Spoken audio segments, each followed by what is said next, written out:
Virgínia Fonseca é uma grande influenciadora hoje. Milhões de seguidores. Ela mostra o dia a dia dela, tem ali um término do casamento com o Zé Felipe. Ela monetizou o bastidor. Ao mesmo tempo, quem segue sente no direito de palpitar, de apilar. Opa, peraí. Eu consumo o seu estilo de vida, é assim que eu compro a sua maquiagem, o seu produto. A gente tem, o que a gente tá falando aqui é de uma economia do criador, né? É, claro. E aí, essa pessoa se sente no direito também de cobrar, de participar. É justo, é natural. E tá todo mundo se vendendo aí nas redes sociais. Ao mesmo tempo, é bom lembrar, se você virou mercadoria, foi você que produziu, você tá sendo vendido, você tá sendo comprado, você tá comprando os outros. Bruna Marquezine é uma atriz que cresceu na frente das câmeras. A Bruna Marquezine, famosa, vai ter uma festa milionária, R$1 milhão, cresceu sob os holofotes. A fofoca mudou. Antes era a história do descobrir o que fez, mas agora o artista, o influenciador, o famoso, ele tem a própria rede, ele vai lá no story e conta, ele vai lá e fala. Tá, o recorte ali é a partir do que ele quer falar.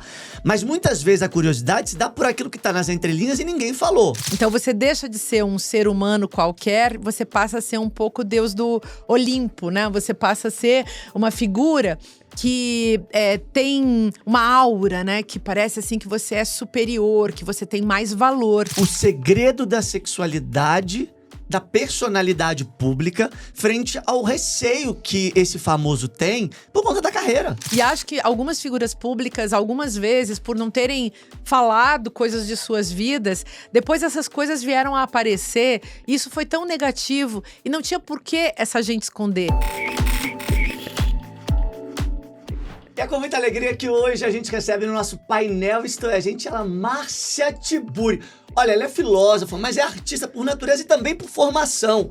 Porque são mais de 20 livros publicados, todos sucesso. E, curiosamente, de tempo em tempo, eles voltam a ser assunto e pautar o noticiário nas redes sociais. Que fenômeno é esse que, há tantos anos, ultrapassou a filosofia tradicional, foi pra televisão, foi pra internet e hoje tá aqui com a gente nos nossos estúdios. Que alegria te receber, Márcia. Obrigado, viu? Matheus, eu que agradeço. Eu adorei esse convite. Vou adorar conversar com você. A gente ficou super feliz que você topou, porque assim, o que não falta é assunto pra gente comentar nesse mundo. A gente aqui, antes de começar, tava falando sobre o quanto tudo tá rápido, efêmero e, ao mesmo tempo, como há necessidade da gente discutir o que é, muitas vezes, superficial e o que tem de encantamento no meio desse processo. Bem, vamos então já começar, porque eu preciso saber como você tem visto essa volta ao Brasil. Você ficou um tempo morando fora. Foi quanto tempo morando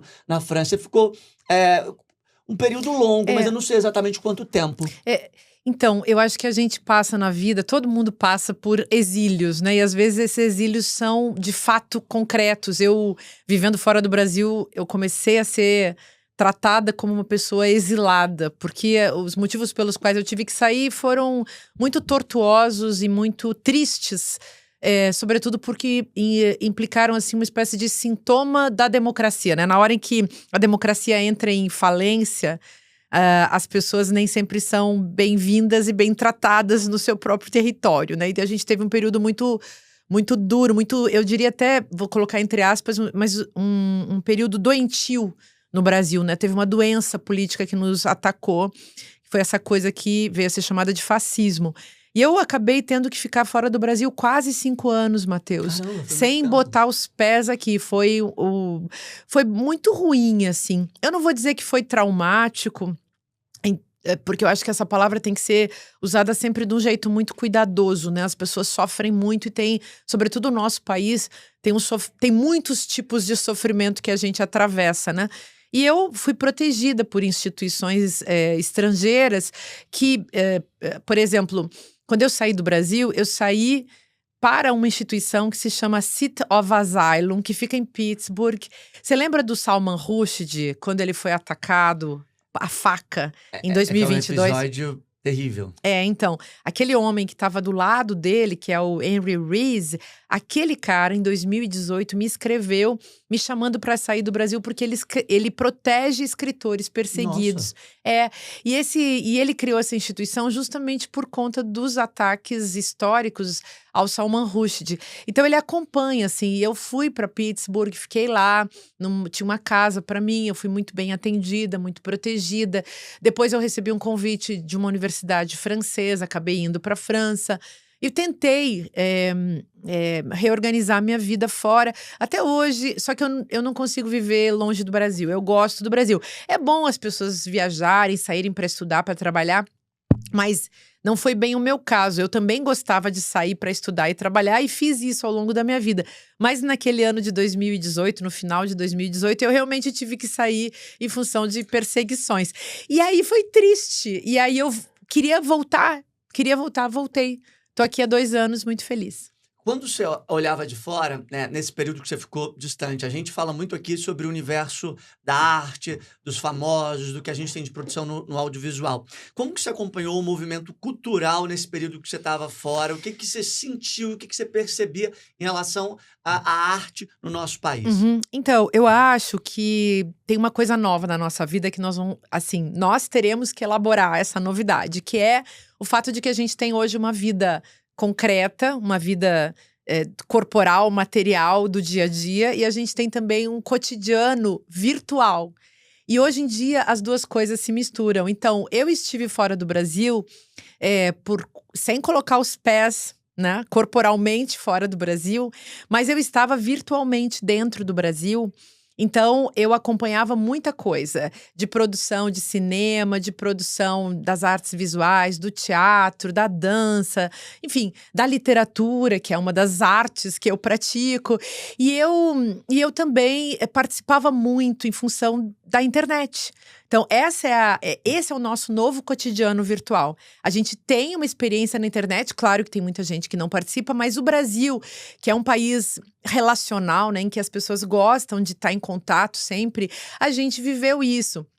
Então, tinha, digamos, certas dificuldades, eu acho, aí no campo, enfim, das nossas crises políticas, mas a gente, ao mesmo tempo, tinha uma interação gigantesca e uma produção de conteúdo, de conversa, de diálogo que acontecia ali nas redes. E a pandemia foi um momento que eu acho que ensinou muita coisa para muita gente. Foi Para algumas, para outras, parece que muita gente não aprendeu, né? Mas quem quis aprender, aprendeu, né, Márcia? Que bom te ouvir, Matheus. Logo você, que tá mergulhado aí em tantos territórios, é muito bom ouvir você falando isso. Mas eu acho também que a gente tem que tratar todas essas dificuldades, sejam as políticas, as éticas, as estéticas, as cotidianas concretas, as cotidianas virtuais, digitais. Eu acho que a gente tem que tratar como fonte de conhecimento. E aí eu trago, né, a minha experiência histórica, assim, como professora de filosofia. Tudo que é difícil na vida, seja na vida pessoal, seja na vida coletiva, social, eu acho que é legal a gente tratar como se fosse uma fonte de conhecimento. Ou seja, se a gente conseguisse perguntar o que eu aprendi com isso e o que estamos aprendendo juntos, aí eu acho que a gente avança muito. E por isso não precisamos ter medo daquilo que nos faz sofrer. A gente pode olhar de frente para os nossos monstros e se melhorar nesse processo, sabe? Maravilhoso. Olha, vou te falar que nos momentos recentes, assim, de mudança de vida, no sentido completo da coisa, não só do profissional, mas do pessoal, a filosofia se tornou, de fato, um ponto importante na minha vida. Eu acredito que ela passou por mim, eu passei por ela, para daí a gente chegar no entendimento do que fazer com o que me fizeram, né? Ou também o que de fato eu tiro dessa percepção, em vez de me colocar como vítima, mas assim, calma, o que eu faço com isso? Algo que está muito na moda, estoicismo, né? Filosofia estoica, foi algo que eu comecei a consumir mais, até comecei a levar para a minha prática da cobertura de celebridades, porque eu comecei a entender, e o que a gente já faz na cobertura como um jornalista que fala mais de personalidade, celebridade e desse mundo do show business, eu entendi que havia possibilidade de aprofundar, ainda que a grande maioria prefira parar até um certo nível. E isso, de fato, eu também trouxe para esses meus momentos, que os dilemas dos outros, dos famosos, muitas vezes se conectam com os meus dilemas, com o dilema da Dona Maria, da minha mãe, do meu pai, da minha tia, né? Acho que existe muita coisa aí. Então, acho que sim, e acho que todo ser humano tem uma demanda por raciocínio, por inteligência, por experiência lógica, por experiência de linguagem, sabe? E eu falo muito disso hoje em dia, da questão existencial, que eu acho que tem sido muito apagada. As pessoas estão muito perdidas do seu sujeito existencial. As pessoas estão muito lançadas, muito capturadas em função das formas diversas de sofrimento que esse sistema providencia. Elas estão muito lançadas numa espécie de demanda por saúde mental, por saúde psíquica, e parece que só existe uma existência psíquica, quando na verdade existir é quase um pleonasmo, né? É existencial e vou dizer uma coisa estranha, mas que eu acho que puxa a gente para o raciocínio, para o pensamento reflexivo mais profundo, que é a gente poder viver essa experiência como alguém que é capaz justamente de refletir, sabe? Alguém que consegue pensar no que está vivendo e não simplesmente viver como se nada tivesse precisando e necessitando de elaboração. Então, eu gosto muito disso, da gente poder elaborar e aí sim viver a experiência, porque só a vivência não basta. Se você pensa nela, reflete, tenta entender, aí você se torna isso que eu tô chamando de sujeito existencial, sabe? Mas eu tenho um conflito. Nossa, eu vou falar isso aqui, não me critiquem, não falem assim, ai, gente, o que esse menino tá falando? Mas eu tava falando esses dias com um amigo que, às vezes, eu caio tanto nesse ponto de refletir muito sobre o que estou vivendo, que às vezes me parece um pouco tortuoso demais e duro demais pra ficar naquele lugar de... Nossa, e agora? Eu penso mais, aí volto pro pensamento. E aí, às vezes, de uma forma, acho que muito cômoda, de um outro lado da mente, me parece, e eu verbalizei isso, eu falei, nossa, mas às vezes me parece que a ignorância pode ser uma bênção, sabe? Não pensar muito, parece que torna a pessoa, ou grande parte das pessoas que eu vejo, mais felizes, mais leves. E eu não sei, mas é um caminho sem volta, assim, não tem como... Mas, né? Matheus, eu acho que muita gente que tá longe da pegada mais reflexiva, sabe? De pensar. E essa pegada, vamos dizer, então, filosófica. Essa gente tá muitas vezes assim, ou num sofrimento, vivendo a alegria do Instagram, sabe? A vida instagramável. E vivendo muito medicada também. E aí, por isso que eu tenho chamado muito a atenção, imagina, né? Eu sou professora de filosofia há 30 anos. E tenho chamado muitas pessoas sempre, desde que eu entrei nessa vida pública, de intelectual pública, eu tenho chamado as pessoas sempre para viver sabendo, viver pensando e viver sabendo que pensar é complexo, mas sem pensar, sem refletir, fica ainda mais doloroso. Mas a gente tem que fazer também uma diferença entre viver uma vida de reflexão e uma vida paranoica, né? Então... eu não tenho que ficar o tempo inteiro na máquina do pensamento e gerando pensamento reflexivo, não. Às vezes, ok, às vezes é só estar junto com os outros e depois eu penso no que está acontecendo. Às vezes é também poder viver os momentos daquela afetividade que é dolorosa pra gente mesmo, né? Tipo solidão.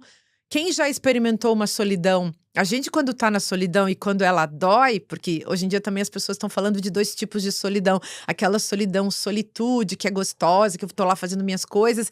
E uma outra solidão que ela é realmente dolorosa, que eu conheci muito na época que eu tava fora do Brasil.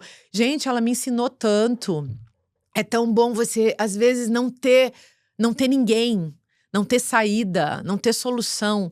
E você poder se conectar com aquilo que sobrou pra você. Porque sempre sobrou alguma coisa pra gente.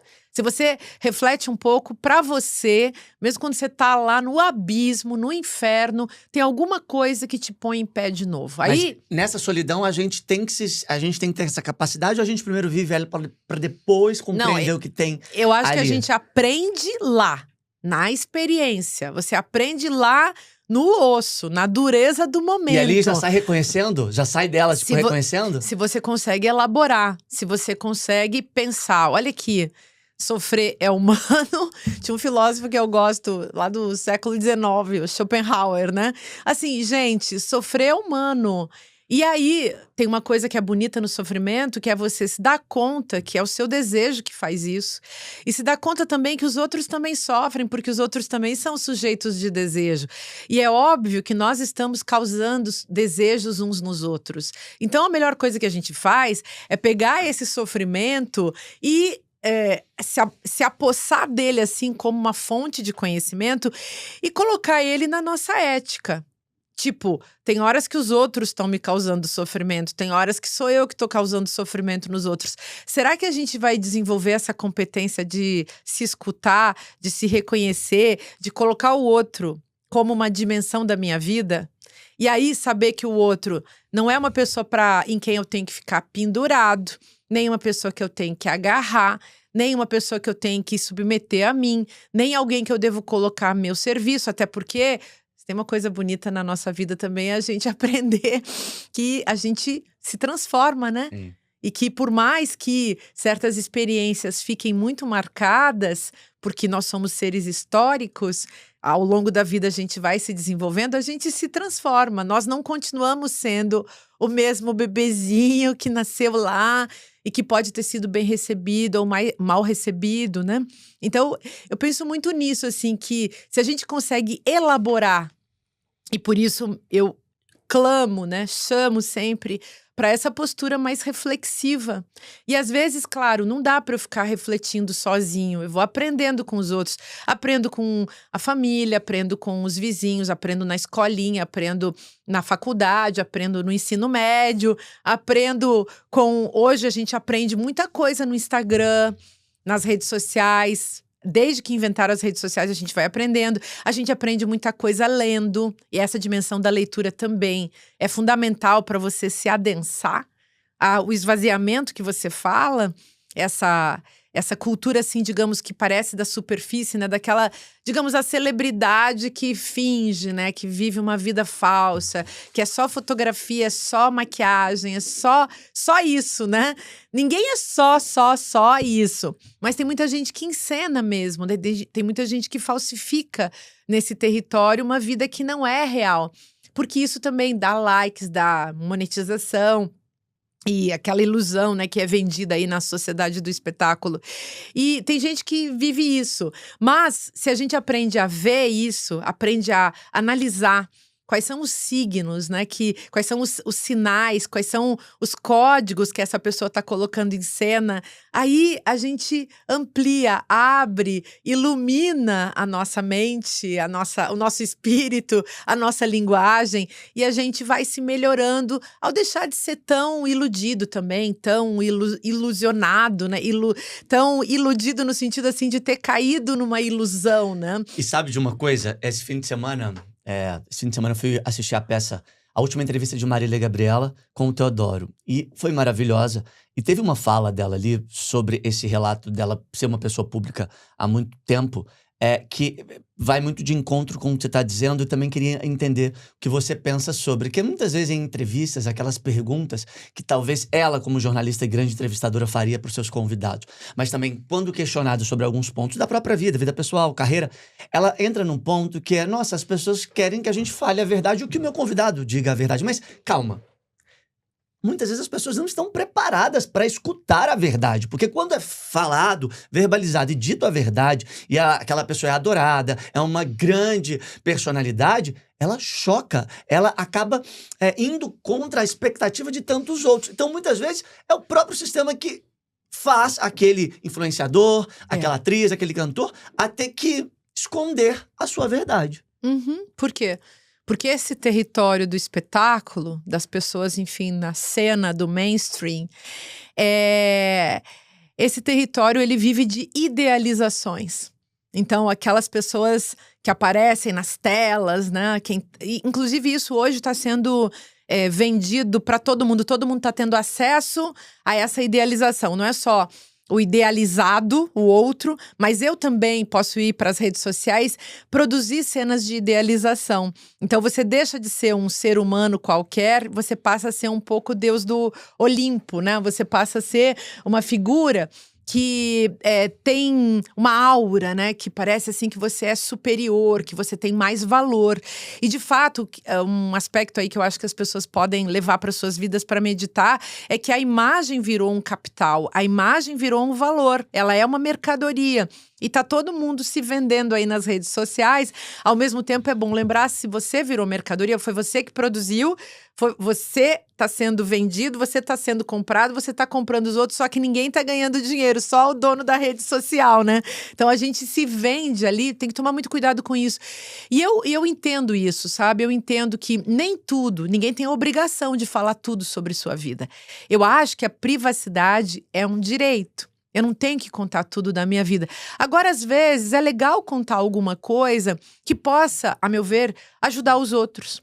E que possa também, porque às vezes você vira exemplo. Aí você vai lá e mostra, conta uma história da sua vida real, que aconteceu, que esse exemplo vai ajudar os outros a perceberem que eles também passam por coisas parecidas. E aí você gera um novo, digamos assim, um novo esclarecimento, né? E ao mesmo tempo, claro, isso passa por uma identificação. Você diz assim, nossa, o Matheus viveu isso, eu tô vivendo a mesma coisa que ele. E isso também é o que eu chamei de fonte de conhecimento. A vida do Matheus pode me ajudar a entender alguma coisa da minha vida. Na hora que ele conta um exemplo de um drama, um trauma, um sofrimento, uma experiência, uma coisa estranha que ele viveu, que ele não entendeu, ou alguma coisa que ele aprendeu. Eu acho isso tudo muito bonito. O que eu acho complicado é quando as pessoas manipulam muito isso, sabe? Tem gente que hoje vive de uma exposição fake da sua privacidade. Tem gente que vive transformando a sua privacidade em mercadoria e deixando todo mundo confuso e muita gente achando, então, que aquela privacidade que virou mercadoria é o real, real, real e que vale por si só. E, gente, ninguém tem obrigação.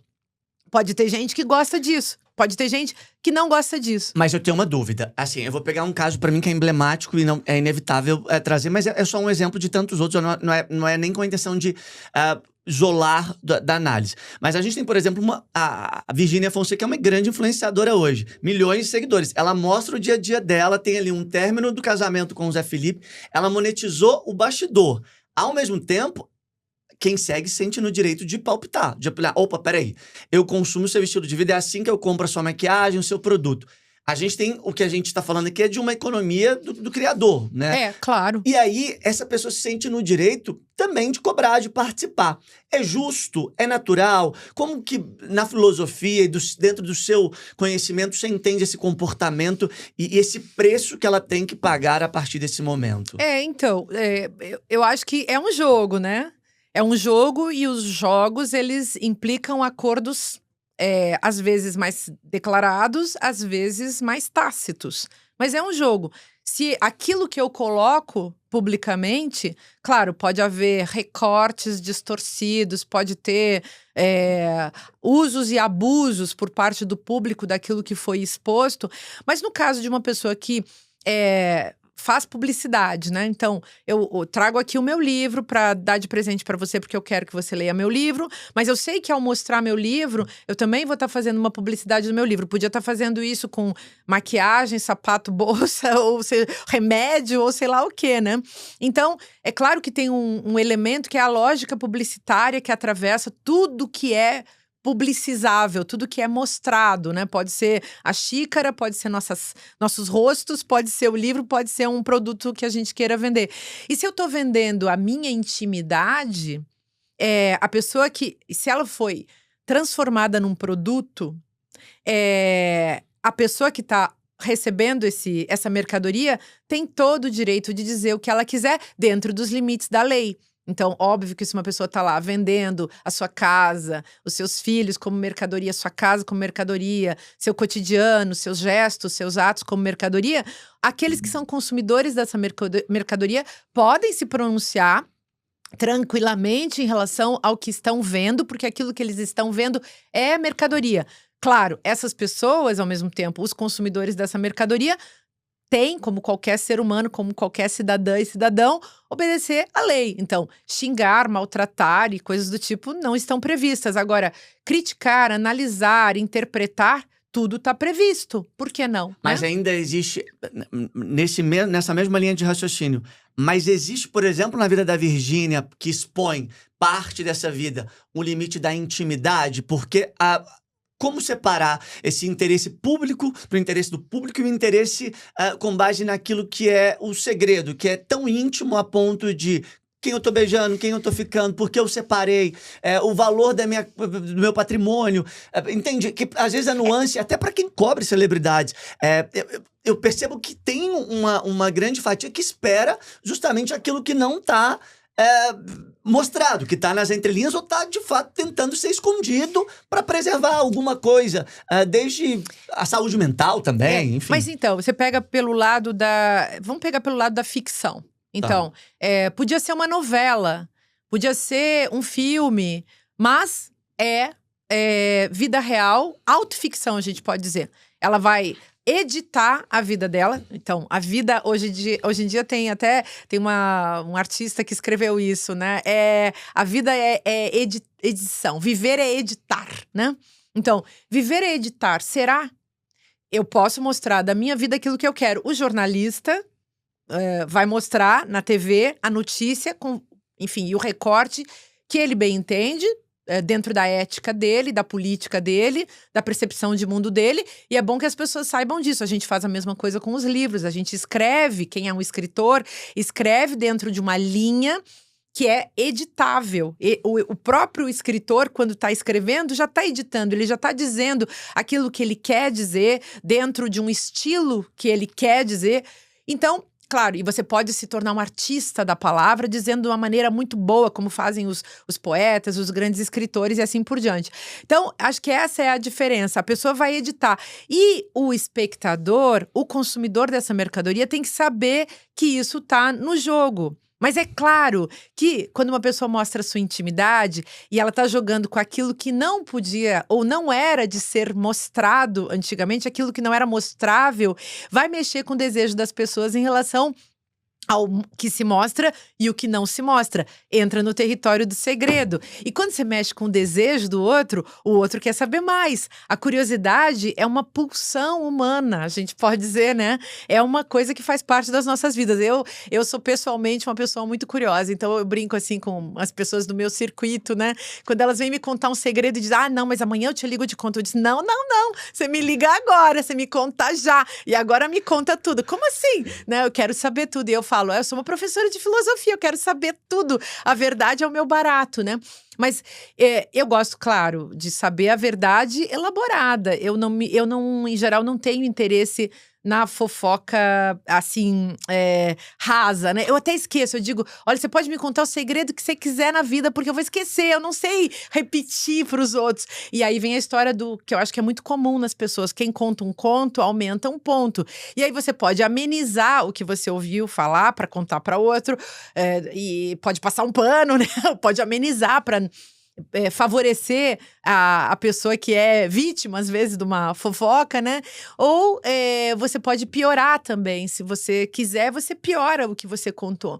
Então, eu gosto muito da cultura do diálogo. Eu chamo de cultura do diálogo, que é a gente poder conversar sobre tudo com honestidade, colocar nossas críticas, nossas dúvidas. E eu acho que muitas vezes na internet, como as pessoas ficam muito tempo se gastando no superficial, elas têm dificuldade de elaborar.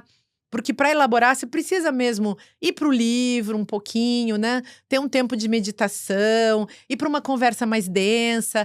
Eu acho que ter tempo, sabe? Parar um pouco, né? Pegar um chá.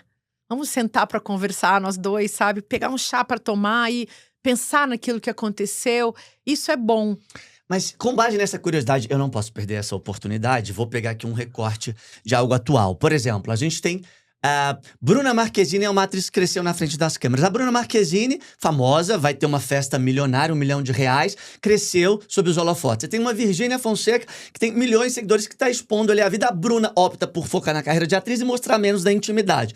Vamos pegar aqui em paralelo, no meio do desgaste da separação, a Virgínia opta por preservar a vida íntima, mas ainda mostra seu dia a dia. A Bruna, quando questionada muitas vezes, ela fala, olha, prefiro falar do meu trabalho, não quero falar da minha vida pessoal.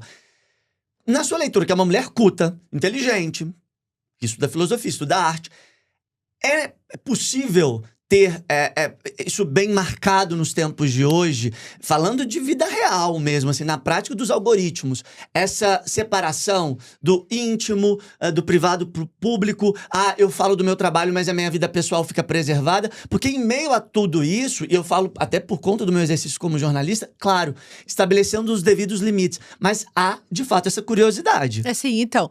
E eu acho que essa curiosidade, ela é gerada dentro do próprio mecanismo das redes sociais, da televisão, do próprio cinema, né? Toda uma, vamos chamar assim, uma cultura do olhar e que se mistura necessariamente com esse desejo de saber que pode ser mais focado, digamos, na vida dos outros, ou pode ser mais focado em fazer uma pesquisa sobre um determinado assunto.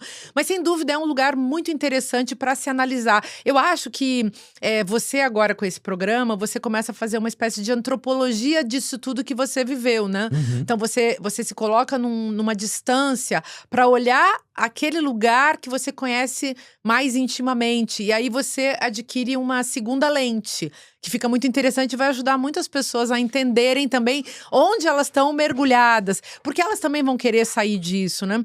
Mas eu vou te dar um exemplo que me envolve, como é que eu lido com isso. Porque eu sou uma pessoa relativamente pública, nunca fiz o Saia Justa, fiz cafés filosóficos, sou uma professora de filosofia, devia ficar muito quieta lá no mundo acadêmico. Não. A gente adora te ver falando.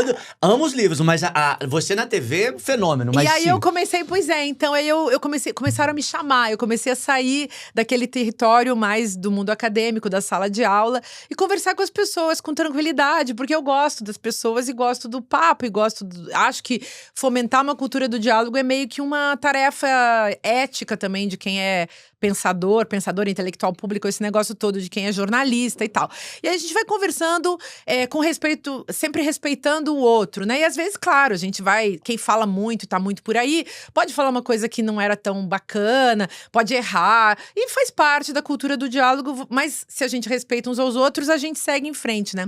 E agora eu faço, por exemplo, um bate-papo no ICL, que é uma mídia nova, legal que tem. Eu faço com a Juliana Baroni, a Sucena, a Nina Silva. A Sucena! Eu amo a Sucena! E a gente faz esse programa, vai ao ar nas terças-feiras. Somos 5 mulheres e mais a Sara Zaran, que é uma menina influencer que apareceu e tal, muito legal. E aí, assim, eu sou, claro, eu sou a mais velha da turma, eu sou uma pessoa que fico lendo os livros, estudando, é uma história aí com a filosofia, fico nessa vida de intelectual, tá? Mas eu gosto do papo e cada um vem de um mundo, cada uma daquelas mulheres vem de um território. E às vezes eu já dei exemplos da minha própria vida. Às vezes eu contei coisas muito íntimas que ninguém sabe. Por quê? Porque elas estavam contando. E assim, é esquisito, dependendo do contexto, é esquisito também você se colocar numa posição em que você tá tão distante da vida real. Porque, ok, prefiro falar dos meus livros, mas eu também sou um ser humano com uma vida. E certas coisas que eu escrevo, sobretudo quando você escreve literatura, ensaios também, né? Mas em certos ensaios, eu inclusive coloco questões que eu já vivi, porque isso, eu acho, vai ajudar as pessoas. Elas vão ver que ninguém está imune a certas experiências concretas da vida contemporânea. Seja num relacionamento afetivo, seja em você ser, às vezes, vítima de uma situação, às vezes traída, às vezes maltratada, às vezes viver uma situação misteriosa, às vezes você ser passado para trás, às vezes você ser enganado. E também tem isso, né? Eu não gosto de me colocar numa posição assim que eu tenha sido muito aviltada, sabe? Eu não gosto da posição da vítima. Uhum. E acho que eu não sou boa com isso. Mas nas situações em que eu me senti vitimada, né? Em que eu fui objetivamente perseguida, maltratada, humilhada, eu tentei elaborar e ver como que eu saio disso. Até porque isso é muito comum. Por isso também que eu escrevi esse livro sobre a humilhação. Que é sobre isso, né? É sobre nossa experiência como brasileiros, brasileiros que estão aí, brasileiras e brasileiros, que estão sempre numa situação difícil, seja de classe, seja de raça, seja diante do 1% das elites donas do mundo, né? No mundo também, no Brasil, você ser um intelectual brasileiro na Europa é uma coisa muito complexa. Ou nos Estados Unidos, enfim. E aí, as vivências que a gente tem, se a gente as partilha, eu acho que tudo fica melhor. Às vezes. Então, vai da pessoa. Eu acho que esse direito de contar aquilo que pode ajudar os outros é bacana. Agora, contar pra enganar os outros, eu já fico assim, achando que não foi legal. Porque tem uma coisa que eu acho que também que a gente tem que trazer pra conversa de novo, pro mundo, é falar sobre ética, sabe? O que eu tô fazendo com os outros quando eu tô falando o que eu tô falando. Quando eu tô fazendo um meme, quando eu tô recortando uma conversa. Bom, grande questão. Eu dei aula para jornalistas a vida inteira, Matheus. E era a discussão sobre ética, filosofia e jornalismo. Qual é a ética do jornalismo hoje? No Brasil isso pega, isso tá uma grande questão já faz um bom tempo.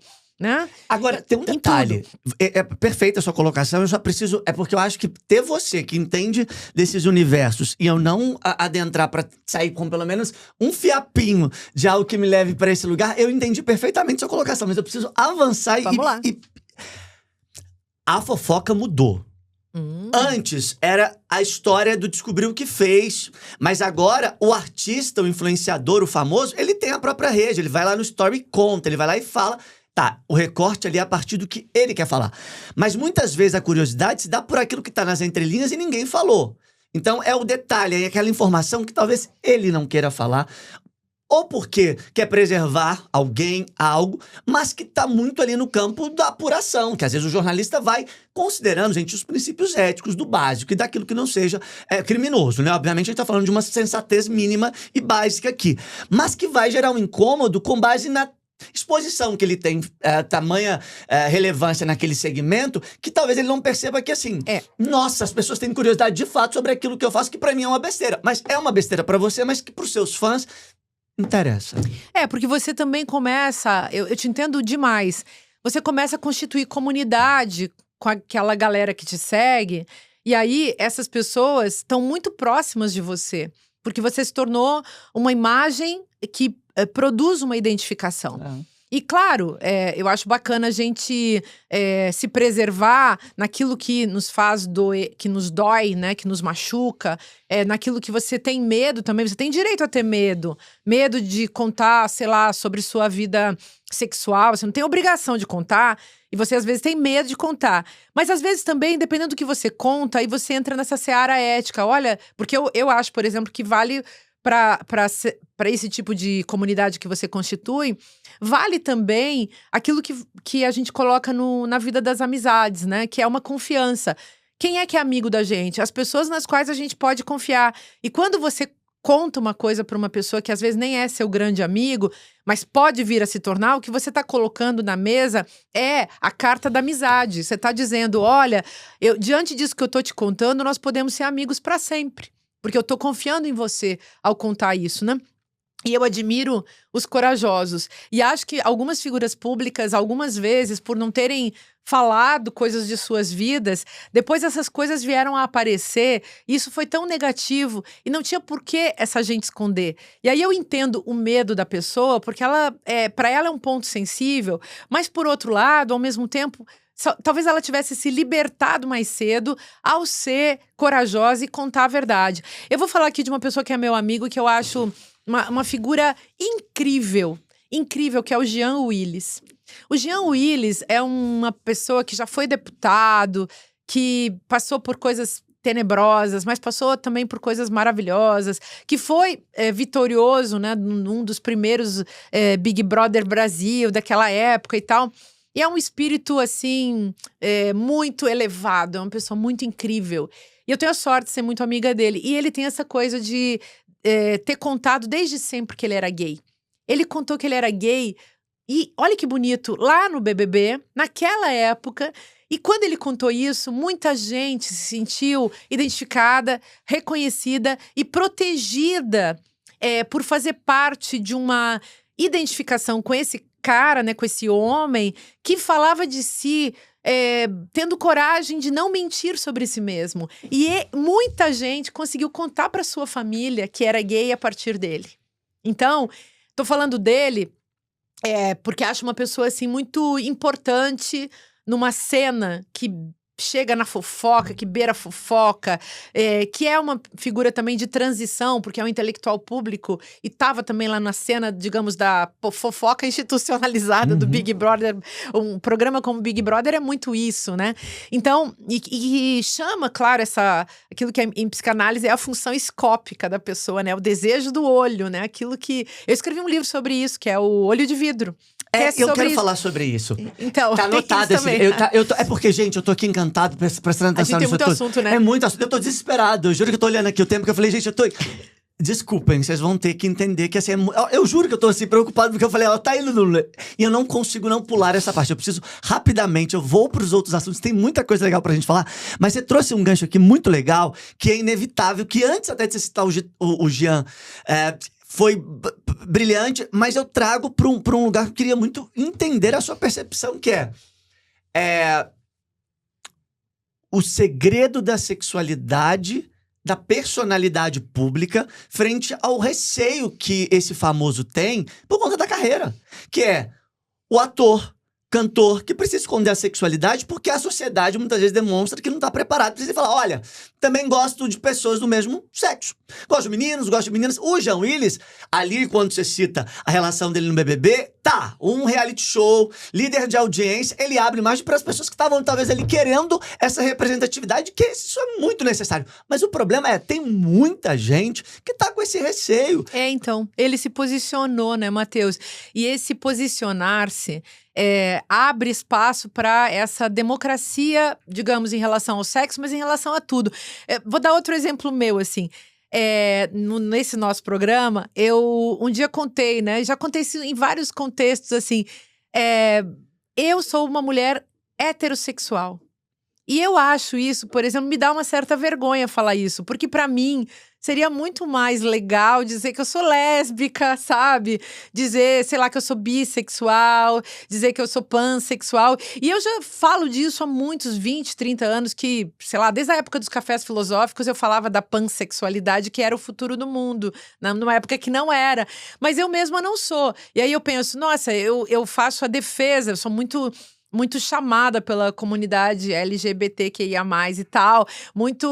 Eu tenho muitos amigos nesse campo, eu sou toda friendly com tudo isso, mas eu mesma sou uma mulher muito simples na minha vida afetiva e sexual. E aí, eu acho isso meio... Às vezes eu penso, nossa, é tão sem graça, sabe, contar isso, que dá uma espécie de vergonha ao contrário. E aí, por que eu tô falando isso também? Pra a gente ter essa tranquilidade de que a nossa sexualidade, eu vejo hoje, né? Quanta gente que é influencer, que é ator, que é atriz, que é artista, falando tão tranquilamente do seu parceiro, da sua parceira, dos seus parceiros, da sua vida, da sua solidão. Tem muita gente que assim, não tem. Eu mesma já passei anos, assim, sem nenhum tipo de relação afetiva ou sexual. E tá tudo certo, porque sexo não é a coisa mais importante na vida da gente. É só mais um aspecto em relação ao qual eu acho que as pessoas podiam ter menos angústia. E é claro que quando publicamente a gente chega e se manifesta sobre a simplicidade ou a complexidade da nossa vida sexual, eu acho que a gente ameniza essa angústia das pessoas, sabe? E tá tudo certo, é lindo você ser homoerótico, homoafetivo, ou plus afetivo, ou erótico, sei lá, gostar do que quer que seja que você goste, tá tudo certo, desde que a gente tenha respeito e ética nos nossos relacionamentos. E eu acho também que uma coisa que a gente pode falar é que as pessoas que ficam muito observando os outros, precisando muito entender, ou muitas vezes julgando e condenando a vida dos outros, elas estão precisando de um apoio, sabe? Porque você tá procurando um espelhamento para você poder, às vezes, dar um passo adiante na sua própria vida. Eu estudei muito o fascismo, né, gente? E uma das características das pessoas que têm uma personalidade autoritária é elas se preocuparem demais com a vida sexual dos outros. E julgarem e condenarem as práticas e as experiências sexuais dos outros. E tem muita gente que, inclusive, é muito moralista na sua vida, digamos assim, na presença, na aparição, né, no espetáculo da sua vida, mas por trás, escondido, atrás da porta, atrás nos bastidores da sua família. É muito comum isso, por exemplo, de homens que são super moralistas, condenatórios, que julgam, que são homofóbicos, transfóbicos, lesbofóbicos e que têm uma vida escusa, uma vida oculta, uma vida subterrânea. Então, tem muita gente que tem isso e eu acho que aí vai de cada um poder chegar na sua ética. Tem muitos homens saindo do armário, tem mulheres saindo do armário. E acho que muita gente assim que foi aprisionado na lógica dessa heterossexualidade compulsória, né? Que é aquela heterossexualidade que você tem obrigação de ser homem, obrigação de ser mulher, obrigação de ser pai, de ser mãe, de ter uma decisão nesse território. E, gente, nós podíamos ser mais tranquilos, tá tudo certo, todo mundo vai se aceitar. Não, a gente não devia transformar a vida sexual num território de sofrimento, porque não tem por que ser isso. E aí eu acho que às vezes falar sobre isso, às vezes sempre, falar sobre isso é para nos ajudar, sabe? Pra gente sofrer menos com esse assunto, porque não é a coisa mais importante da nossa vida. A coisa mais importante da nossa vida é a gente se manter íntegro, vivendo as experiências que a gente tem que viver, fazendo aquilo que é melhor pra gente, melhor pros outros, porque nós vamos nos sentir muito bem se a gente for legal com o outro. Isso eu tenho certeza. Ai, que maravilhoso. Olha, eu juro que eu vou chegar no olho de vidro, mas eu não consigo chegar na minha pauta. Eu juro, tá? E se eu não perguntar, eu vou voltar com isso na minha cabeça. Então, só mais uma, antes da gente falar do livro. A gente vai falar dos outros livros, tem muita coisa pra conversar. Mas eu tenho um entendimento de algo muito importante. E eu acredito que eu vou me colocar aqui numa posição menos confortável pra mim, talvez também menos confortável pra você, nessa relação. Mas é porque eu tenho um pouco nessa minha nova percepção do meu eu e da minha postura, não só como jornalista, mas como humano, do entendimento da minha personalidade desde sempre, como alguém muito pro lado... eu vou te explicar. Eu acho que eu tenho uma tendência a muitas ideias de um comportamento liberal. Mas eu tenho muitos traços conservadores, tá? E dentro dessa minha percepção, a minha leitura, vendo uma pesquisa recente, foi de que uma pesquisa que perguntava sobre a questão do movimento, por exemplo, da parada LGBT, do movimento feminista. E perguntavam para conservadores, e essa pesquisa demonstrava que pessoas que são heterossexuais ou se apresentam como conservadores, elas até entendem o movimento, que elas acham que mulher tem que ter os mesmos direitos que os homens, que não tem problema pessoas do mesmo sexo se relacionarem, mas que elas são contra o movimento. E aí, isso fica pegando na minha cabeça por muitas vezes, por conta desses traços que às vezes eu penso, nossa, eu tenho um respeito, acho que talvez por criação, pela família, pela tradição, né, cristã. Eu respeito essa essência, mas ao mesmo tempo eu não consigo concordar com muita coisa. Pela minha essência, por ser um homem que faz parte de uma comunidade que se sente no direito de buscar representação. Diante de toda essa percepção, o que fica pegando na minha cabeça, e vai ser muito bom te ouvir, porque você, como você falou de fascismo, eu sei da sua importância na questão do feminismo. E eu quero, se possível, primeiro um sim ou não para essa resposta que me atormenta. Nessa discussão entre comportamentos liberais, conservadores, em relação às causas das mulheres, do feminismo, do lugar de respeito à comunidade LGBTQIAPN+. A briga se dá muito por conta da caricatura da coisa, ou não é bem assim?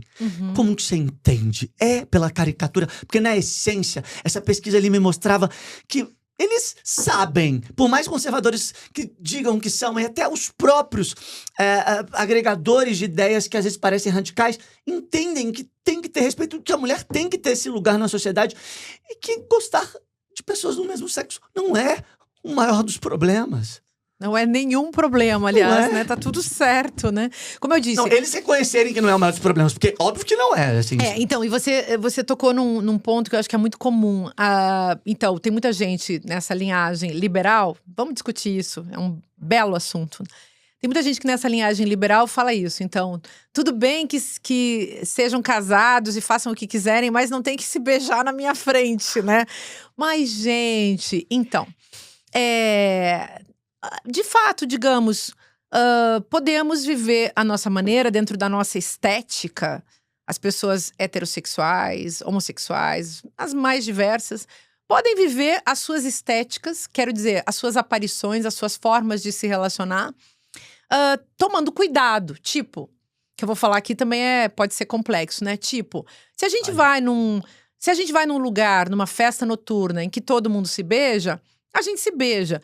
Se a gente vai num restaurante cheio de crianças, num domingo, que vão as famílias, as vovós, os vovôs, sei lá, então a gente não se beija. Mas tem limites que são dos comportamentos e dos gestos, né? Então, o que é de bom tom, o que não é de bom tom. Eu acho que o razoável podia entrar na nossa lógica, sabe? Mas, claro, pensando na convivência. Agora, a gente não vai ver... Dificilmente você vai ver pessoas, casais homossexuais, vamos chamar assim, pessoas que são casadas com pessoas do mesmo sexo, reclamando dos beijos das pessoas heterossexuais. E aí que vem um problema que é o preconceito, né? Então, claro que todo mundo deve ser razoável independentemente da sua orientação, todo mundo deve ser razoável dependendo do contexto. Agora, a gente não vê pessoas, então, da comunidade LGBTQIAPN+, reclamando dos beijos dos casais heterossexuais. Isso é uma questão que aponta para a existência de um preconceito da comunidade ou daqueles indivíduos heterossexuais, entre aspas, contra a expressão de amor das pessoas, então, homossexuais, né? E aí, acho que o problema é realmente o preconceito. E nós precisamos falar sobre preconceitos. Porque o que o preconceito faz? Ele embota, ele interrompe o lugar cidadão, o direito de cidadania de uma pessoa que é uma pessoa que tem o direito de estar presente. Tem uma filósofa que eu gosto muito, que é a Hannah Arendt. Ela, inclusive, não gostava de dizer que era filósofa, porque ela gostava de falar de... Ela dizia, eu sou uma cientista política, né? Uma analista política. E a Hannah Arendt, ela fala muito do direito à presença. Olha só, é isso. Você nasceu. Quando você nasce, ela fala da cidadania que vem com o nascimento, do direito de... Quando você nasce, você adquire um direito. O direito de estar presente. Então, essa natividade básica da pessoa, sabe? Eu nasci, e aí eu nasço e eu vou aprendendo coisas, eu vou experimentando e, sabe lá, até hoje não existe unanimidade para dizer se a pessoa nasceu com tais características em relação à sexualidade. É tudo muito... Existem muitas teorias, existe muita coisa. O que a gente pode fazer? Nós que não somos cientistas, não estamos investigando DNAs e coisas do tipo. O que a gente... Ou hormônios, ou sei lá o quê. A gente pode partir para a ética, porque a ética é o que nos torna também seres políticos. Por isso também, quando a gente vai mal de ética, nós geramos estados e sociedades autoritárias. Então, a ética é que gera a política. E a ética significa, será que nas escolas, nas instituições, nos meios de comunicação, nas famílias, né? As instituições em geral, será que ali nós estamos conseguindo gerar relações éticas? E por isso eu acho que é importantíssimo a gente respeitar o direito da pessoa ser quem ela é, sendo que toda pessoa não nasce pronta, a gente vai se transformando. A Simone de Beauvoir falava, né, que ninguém nasce mulher, se torna. E ela falava para dizer, não é que é bom, não. Ela dizia, uma mulher, para poder chegar a ser mulher numa sociedade patriarcal, ela tem que ter sido... Essa mulher tem que ter sido muito mutilada. Isso é bom a gente lembrar também. Você foi muito maltratada, massacrada nessa sociedade patriarcal para aceitar ser uma mulher com tranquilidade. Então, tudo isso também, daria pra gente discutir 3 dias sobre esse assunto da Simone de Beauvoir. Mas eu acho que o que resolve a nossa questão é a gente ter ética para com as pessoas. E por isso, nessa sociedade, óbvio, a gente vê ocupando os espaços de poder pessoas sem ética nenhuma. Quantas vezes legisladores que não estão pensando no povo, estão pensando apenas neles mesmos, estão defendendo apenas seus próprios interesses, não estão tentando fazer uma sociedade melhor. É bom lembrar disso. Então, quem é que está tentando fazer uma sociedade melhor? Para mim, esse é o ponto, esse é o limite. Esse é o limite ético.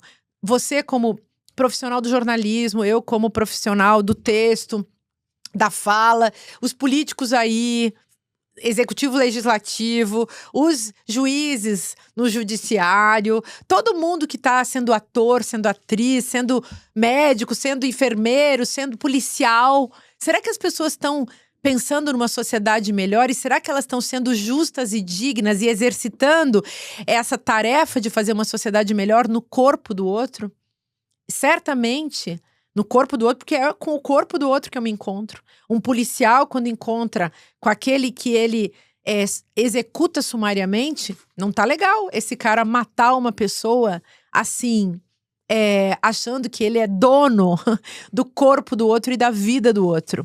E assim por diante, né, gente? Tô dando um exemplo limítrofe, que é um exemplo que traz sofrimento também, pra gente pensar em coisas que a gente vai ter que pensar. Só que se a gente vai pensando juntos, com respeito às dores que estão em cena também, das mais diversas comunidades e populações, eu acho que a gente vai se melhorando.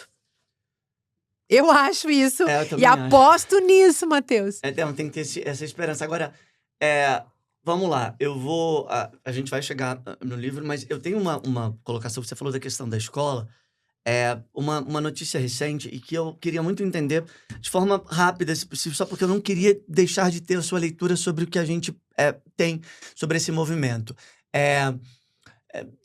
Homem com H, sucesso dessa cinebiografia de Ney Matogrosso, brilhantemente interpretado por Jesuíta, ganhou ali nessa homenagem aos 84 anos de Ney. Vai agora também acontecer um movimento de ter o livro infantil de Ney Matogrosso. E eu comemorei bastante essa criação, essa ideia, por levar essa autenticidade, essa liberdade de falar de uma criança que se descobre ao longo da sua jornada, não só um artista, mas alguém que vai muito além da questão da sexualidade em meio a uma discussão do que a escola oferece para as crianças consumirem, mas sabendo eu o quanto é importante poder ser você de verdade desde da sua tenridade.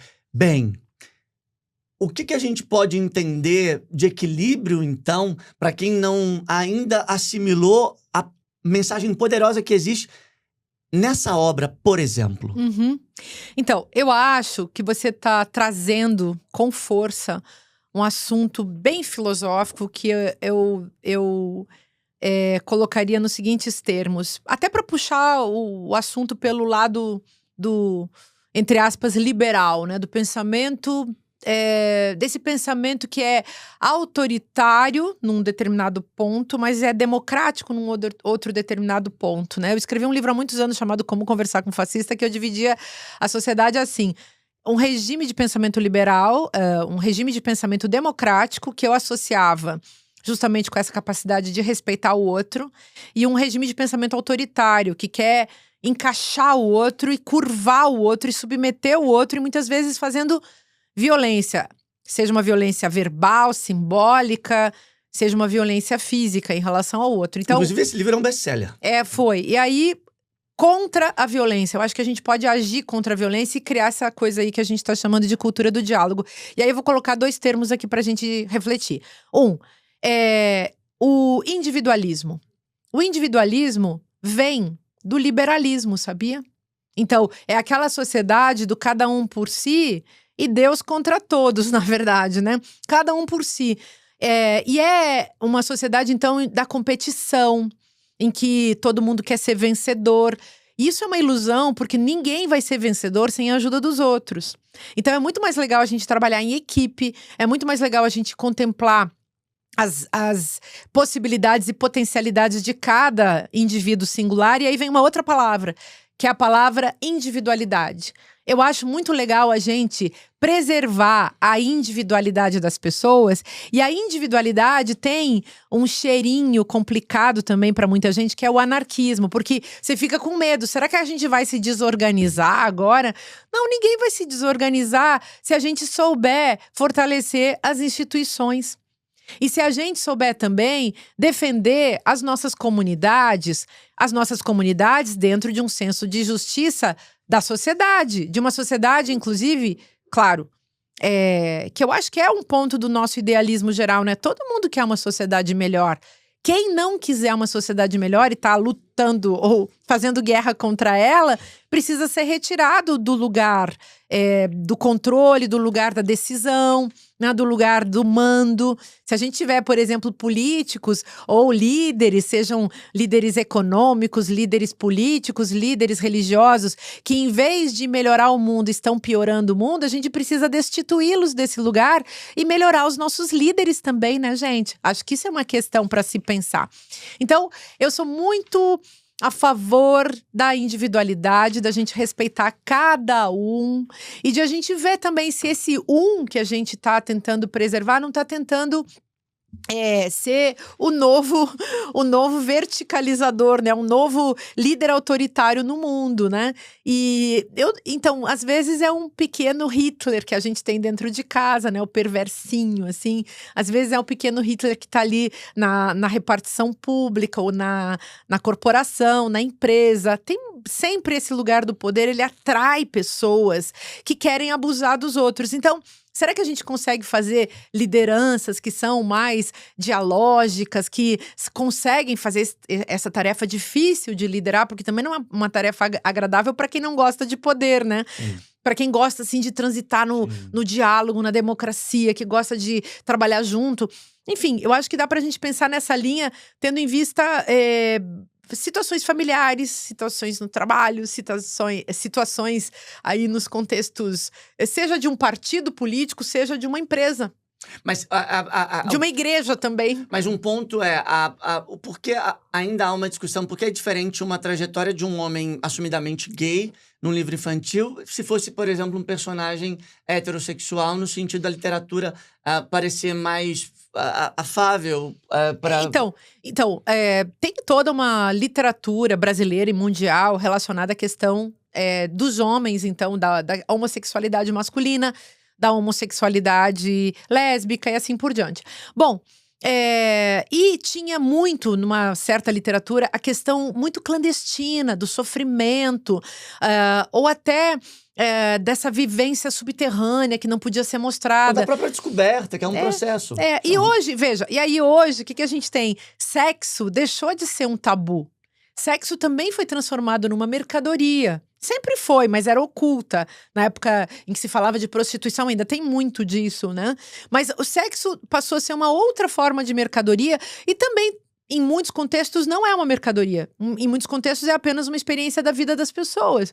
O que eu acho que é bacana é a gente pensar que agora surgem livros em que isso já não é mais um fator de medo, um fator que precisa ficar oculto.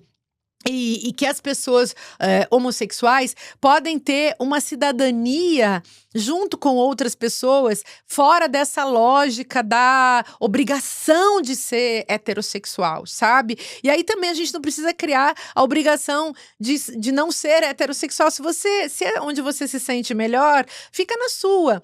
Se onde você se sente melhor é saindo do armário, saia. Acho que o mundo tá deixando de funcionar dentro dessa lógica do armário. Mas isso só porque existe um movimento. E aí, isso que as pessoas precisam entender também. Ainda tem muita violência em relação à população LGBTQIAPN+. Então, o movimento é para ter menos violência. Para que se torne bonito, motivo de orgulho, para que as pessoas possam estar presentes, precisa fazer o movimento. Mesma coisa o movimento feminista. Se nós não tivéssemos dito, eu me incluo entre as feministas, né, gente? Fui uma das primeiras, eu acho que eu fui a primeira pessoa, Matheus, a dizer na televisão que eu sou feminista. Na época do Saia Justa... Eu acredito que sim, eu não consegui encontrar um dado... sobre... Eu tenho essa sensação, e acho que os veículos tradicionais também, que você foi a primeira pessoa a abordar com Eu veemência acho. e clareza isso na mídia. Talvez isso, até com base na minha pesquisa, eu não sei o quanto isso está formatado como comunicação para o mundo, mas é um dado Eu acho. relevante. Eu digo isso porque, assim, numa época, aí tem a ver com a autoafirmação, né? Numa época em que o feminismo, a palavra feminismo era tão assustadora, é tão assustadora quanto a palavra comunismo, fascismo, nazismo. A gente precisa falar dessas palavras todas, capitalismo, né? A gente precisa falar dessas palavras todas porque elas são categorias para analisar sistemas e possibilidades. E não é pra gente ficar só naquele jogo da guerra ideológica, não. É pra gente ver o que tudo isso vai forjando, né? E aí, o que é o movimento feminista na história? São mulheres criando consciência sobre elas mesmas e fazendo a gente avançar. Gente, se não tivesse o feminismo, não tinha voto das mulheres. Se não tivesse feminismo, as mulheres não podiam trabalhar fora. As mulheres não poderiam ter nenhum dos direitos que elas têm hoje. Uma mulher não podia ser eleita. Então, mulheres antifeministas, elas estão cuspindo no prato que elas comeram, né? E estão fazendo um desserviço, porque se elas forem antifeministas, elas vão ter que voltar para dentro de casa e ficar caladas, esfregando o chão, né? Aquele negócio que os machistas falam, né? Esquentando a barriga no fogão e esfriando no tanque. Então, o feminismo é bom para os homens ficam menos sobrecarregados, eles podem partilhar com pessoas de igual para igual, não precisam oprimir ninguém.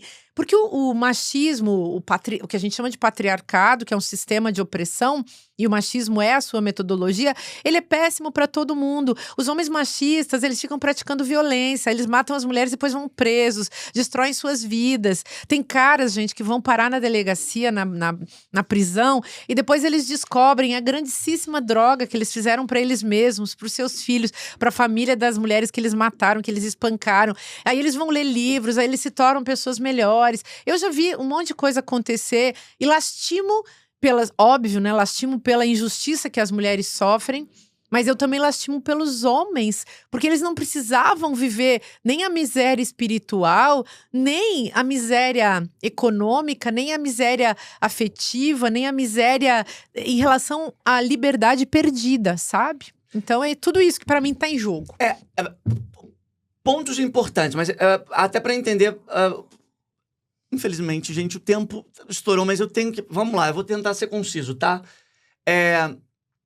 Por exemplo, o remake de Vale Tudo voltou, a autora Manuela Dias trouxe a percepção de um novo mundo. Nessa leitura, tem algo que eu já escutei as pessoas também associarem a algo dos seus discursos, até dos seus muitos livros, que é o ponto do vale lacre. Eles usam isso como argumento de que tá lacrando demais. A Manuela Dias é refém, muitas vezes, de levantar questões que a sociedade às vezes não compreende. Como que você percebe essa adaptação de uma obra de 1988 para 2025? Muita coisa mudou na sociedade, a obra vai acompanhando, mas aí começam a levantar o uso do termo como um ponto de... como se estivesse perdendo algo aí no meio do caminho. Eu acho que tem a ver com... se você falar tudo muito diretamente, né?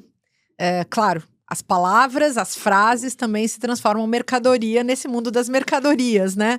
Então, quando as pessoas falam em lacração, é aquele que vai lá e fala alguma coisa que vai ter repercussão e essa repercussão vai gerar... likes, monetização, porque tudo se trata disso hoje também, né?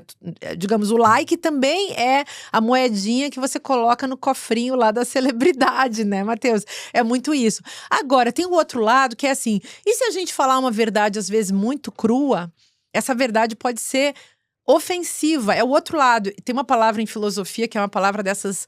cabeludas, estranhas, que é a palavra dialética. Tudo tem dois lados.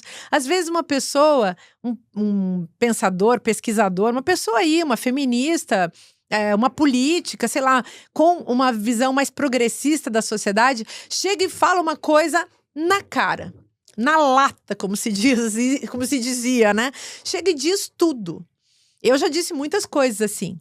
E aí, por quê? Porque às vezes é o caso, né? A gente vai conversando, vai expondo com delicadeza um determinado tipo de argumento, construindo o pensamento com os outros, o pensamento complexo, levando as pessoas a entenderem alguma coisa que você quer dizer para elas, né? Que você acha que pode ser legal. E aí você conclui para todo mundo entender o que você estava querendo dizer, né? E às vezes isso é mal recebido também, porque mexe com as pessoas. E aí que vem a questão. Raciocinar é também afetivo, sabe? E tem gente que fica magoada. Se você chegar e disser com muita incisividade, né? Se for muito incisivo, muito direto, pode ser que você machuque.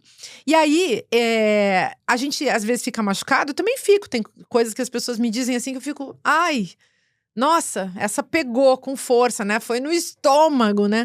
Não queria, preferia não saber sobre mim, né? Mas depois eu reflito, aí vem a questão da elaboração com a qual a gente começou essa nossa conversa, né? Se a gente puder elaborar, eu vou de repente aprender. E pode ser que a pessoa tenha me dito uma verdade, que eu vou colocar aqui entre aspas, que seja meia verdade, que tem o outro lado. Então eu também vou elaborando, mas eu penso assim, eu precisava ter escutado isso, né?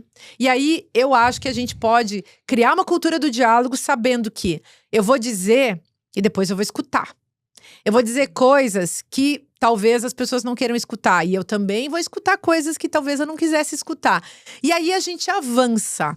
Mas se a gente botar, assim, respeito, afetos positivos, afetos alegres no processo, respeito, consideração, reconhecimento, eu acho que a gente avança na cultura do diálogo. Então, eu prefiro pessoas sinceras, sabe? Eu gosto mais. Eu gosto mais de uma pessoa que chegue pra mim, já me aconteceu. Às vezes uma pessoa chega e diz que me ama, ou chega com palavras muito bonitas, e eu, poxa, agradeço muito. Às vezes a pessoa chega com palavras muito duras, eu também agradeço. O que eu agradeço, e aí vamos tentar conversar. Agora, tem uma parte do que a pessoa tá dizendo que é dela. O amor com que ela se manifesta é dela, e uma parte disso pode ser reconhecimento em relação a mim. Outra parte lá no assunto do ódio é dela também. Então, como é que a gente vai conseguir mediar, né? Mas quando a gente coloca o título... nessa fala, quando a gente coloca a etiqueta de lacre, já tá levando para um lugar em que parece que tem um interesse por cima dessa mensagem. E não como a mensagem que vai gerar a mudança. Então, como que a gente consegue distinguir a intenção da pessoa? Difícil, né? Será que ela falou isso para alcançar público? Ou será que ela falou isso porque ela é uma pessoa que espontaneamente fala isso, né? E aí, esse território da intenção ainda não foi catalogado aí nas economias, né? A gente tá falando muito em economia da vigilância, da atenção, a sociedade do espetáculo, esses assuntos que estão na cena, né? A sociedade da excitação, o cálculo que existe sobre a percepção das pessoas, mas a economia da intenção, ela ainda não tá tão em cena, mas vai entrar. E aí vem a história. Você vai lá e olha o Instagram da pessoa e você vê o que ela tá vendendo, né? Como ela tá vendendo. Eu acho que dá pra gente entender o que a pessoa tá fazendo. Então, tem pessoas, por exemplo, que elas precisam postar muita coisa todo dia e elas estão fazendo, trabalhando com determinado assunto. Claro, vira o lugar de trabalho, né? Então, um psicólogo, um psicanalista, um professor, um jornalista, uma pessoa que vende, uma influencer que vende produtos para cabelo ou maquiagem. Enfim, você vai lá e olha o que ela vai estar mostrando, como que ela vai estar falando em função do que ela está querendo vender. Eu recebo no meu Instagram, que nem é tão concorrido, tem lá, ele é super espontâneo. As pessoas que eu tenho estão lá porque querem. E aí, eu nunca fiz nenhuma publicidade. Já recebi várias propostas. As pessoas perguntam, você poderia fazer um collab para tal coisa? Quanto você cobra? Aí eu digo, olha, eu nunca faço collab cobrando, eu só faço para coisas que eu acho que são legais. Por quê? Porque eu gosto de certos assuntos e eu gosto que aquilo ali seja um retrato da minha percepção do mundo nesse momento. Se você comercializar aquele espaço, você tem um entendimento que pode, de alguma forma, abrir uma brecha para que aquilo se torne também uma vitrine de coisas que não fazem parte, de fato, da sua essência. Porque na minha vida, claro que eu quero que as pessoas comprem os meus livros, eu sou uma escritora, mas eu quero que comprem os meus livros porque quero que leia. Eles são seus também, né? Porque São meus. Sabe de você, né? São meus, é uma coisa que eu faço, que eu quero que as pessoas leiam. Mas assim, eu ganho pouquíssimo dinheiro dos livros. A editora ganha o dinheiro lá pra fazer o livro, a livraria e tal. Eu ganho bem pouquinho, mas eu quero que as pessoas leiam. Então, um jeito que elas têm de ter acesso ao livro ou vai na biblioteca ou compra. Livro nem é uma coisa tão cara.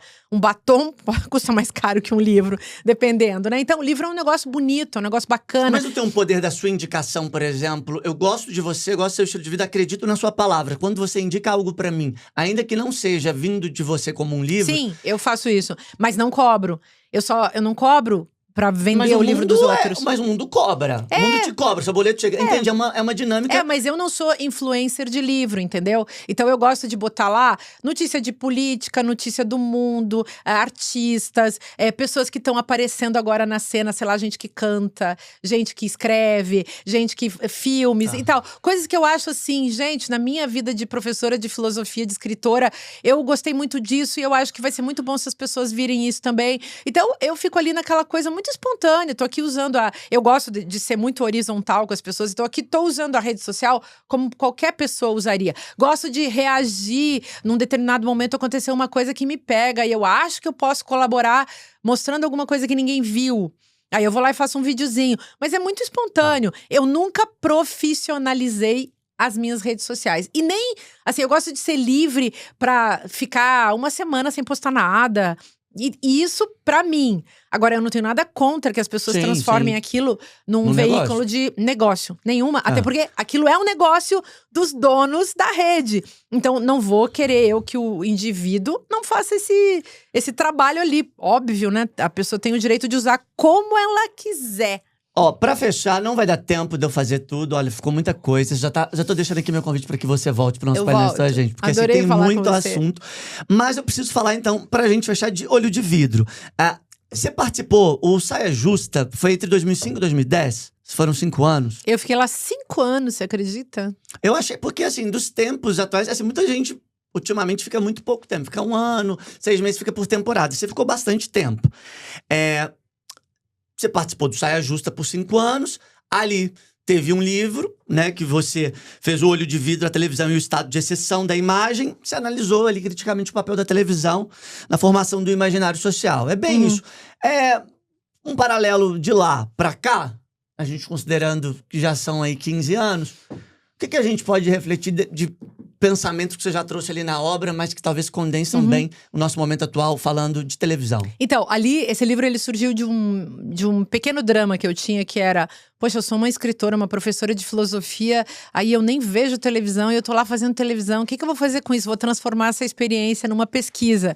E aí, eu sou uma professora, né, gente? Sou uma pessoa que gosto. Hoje em dia, sou uma professora independente, já dei aula em universidade 30 anos, mas acabei, aliás, minha carreira na França. Então, hoje eu só dou cursos independentes, dou aula em tudo quanto é lugar, mas assim… Sou uma professora independente. E eu pensava, como é que eu vou transformar isso numa experiência que tenha uma validade… Nessa linha do vamos elaborar a experiência, né? O que tinha lá? O que é o olho de vidro? É essa máquina, é uma reflexão sobre as telas, esses objetos que, sendo telas, eles nos convocam. E a televisão, ela continua sendo isso. Você falou da novela, por exemplo. As pessoas… Brasileiro é noveleiro, né? Muito. Brasileiro é noveleiro. E as pessoas ficam fissuradas numa novela. Então, por quê? Porque a novela traz narrativa, traz enredo, traz a cena, traz o teatro, traz o cinema. É uma confusão de coisas maravilhosa. Eu não assisto novela há muito tempo, mas eu sei, do ponto de vista antropológico, tanto que isso é importante. E a televisão faz uma coisa com os brasileiros. Fez e continua fazendo, que é criar um tipo de desejo. Só que eu acho, e essa é a minha tese no livro, que tem uma coisa que é um pouco mais profunda, porque desejo é uma coisa que acontece depois que você sentiu inveja. O desejo vem sempre depois da inveja, Matheus. Primeiro é a inveja. O desejo é inveja elaborada. Ai, meu Deus, que difícil isso É, tá. então, assim, primeiro eu sinto inveja, e a inveja vem do olho. E eu acabei de perceber que é Olho. verdade. Eu voltei aqui umas coisinhas assim na vida. Caraca. O olho, sabe o olho grande, que o povo aí chama de olho gordo? Então, a inveja é toda isso que a gente estava falando antes, né? Uma impulsão, chamemos assim, do olho, né? Escópica, né? Eu olhando, isso é inveja. O desejo acontece quando eu ultrapasso a inveja. Primeiro é a inveja. Então, essa colar nas telas, né? Eu posso colar na tela do cinema, colar na tela da televisão, colar na tela do celular.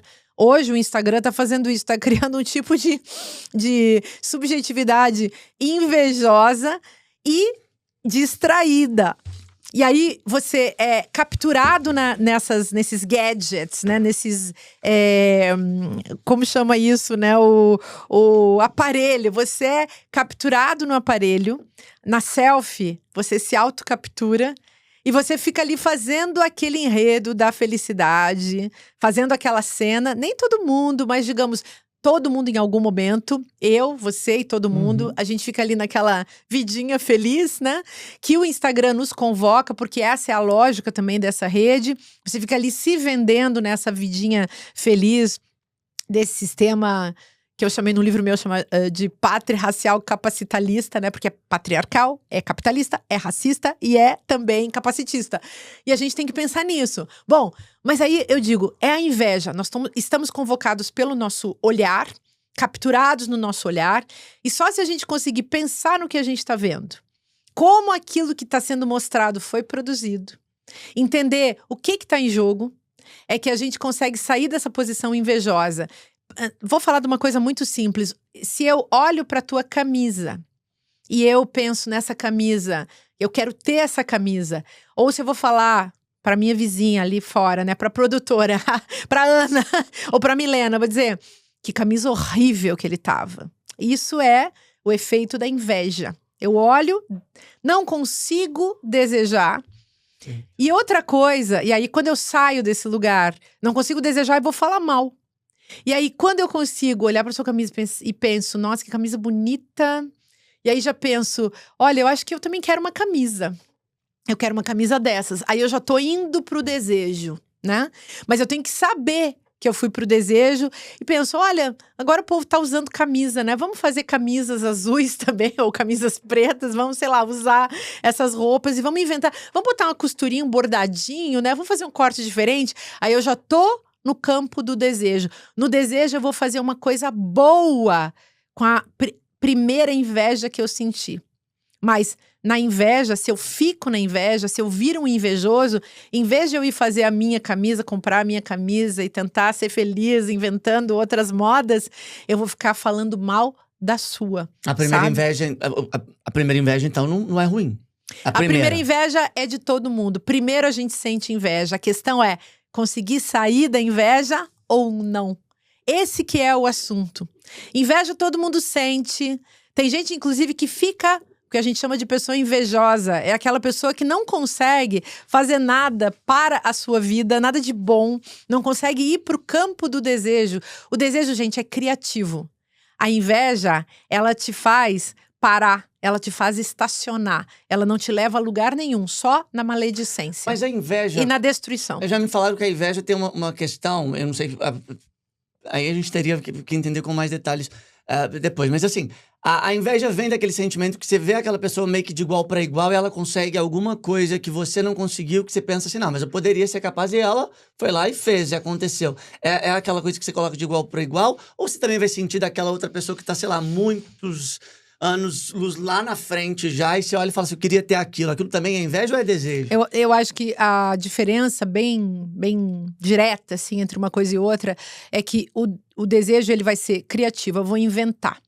E eu vou inventar a minha própria coisa, eu não vou destruir a coisa do outro. Tá. E aí, mas só que no começo, a inveja sempre está dada. E claro, uma pessoa que deseja, é uma pessoa que vai elaborando e vai partir para uma ética do desejo também. Então, na ética do desejo, aí eu vou saber que eu não vou destruir o outro. E outra, às vezes, imitando o outro, eu destruo o outro. Então, essa pessoa que não consegue, ela só imita. Ela não consegue inventar o seu próprio. Porque se eu sou desejante, eu invento o meu próprio.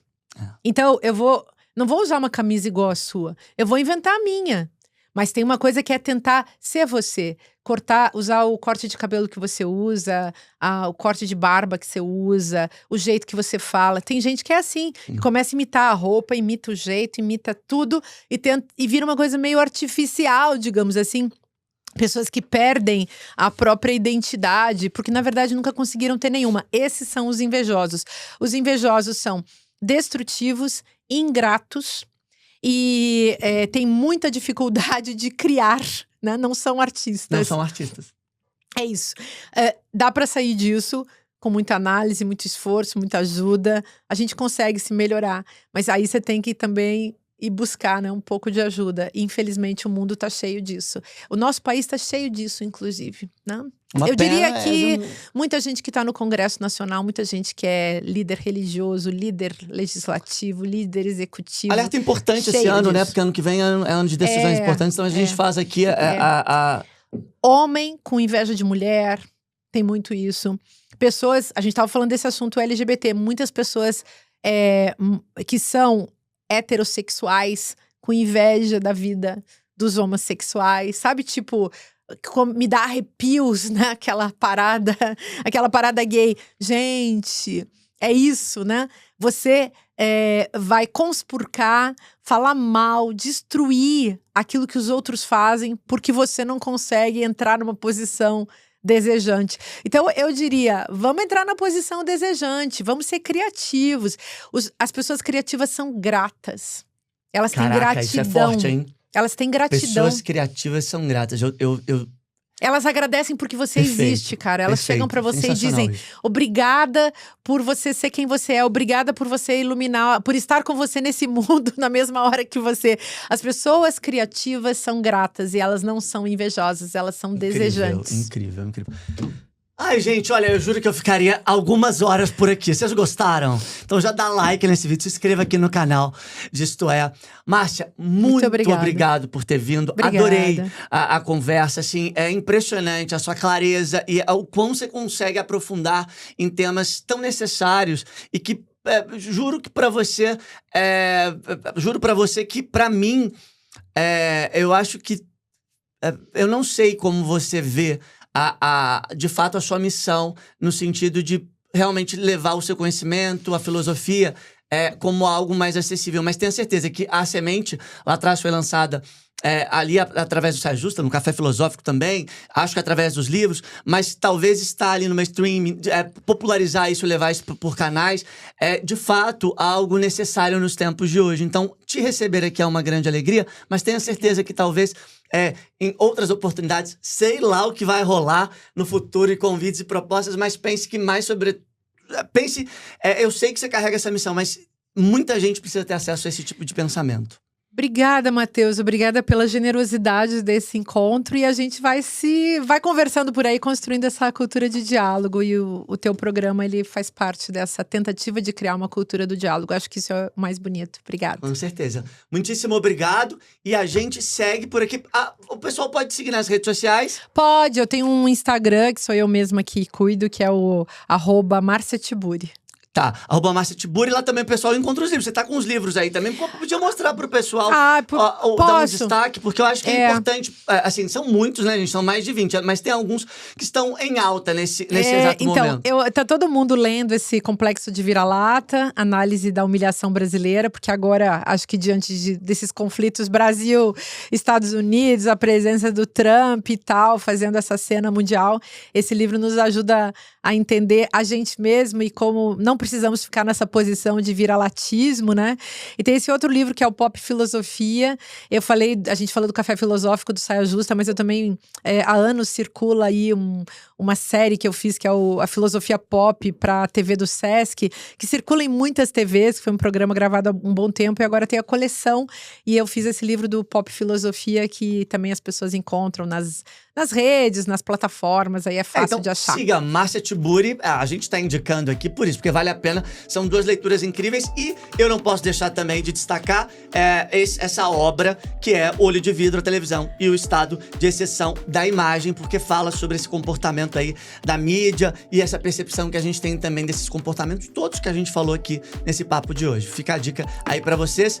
Brigadíssimo. Obrigada, viu? querido. Até o nosso próximo programa, gente. Tchau, tchau.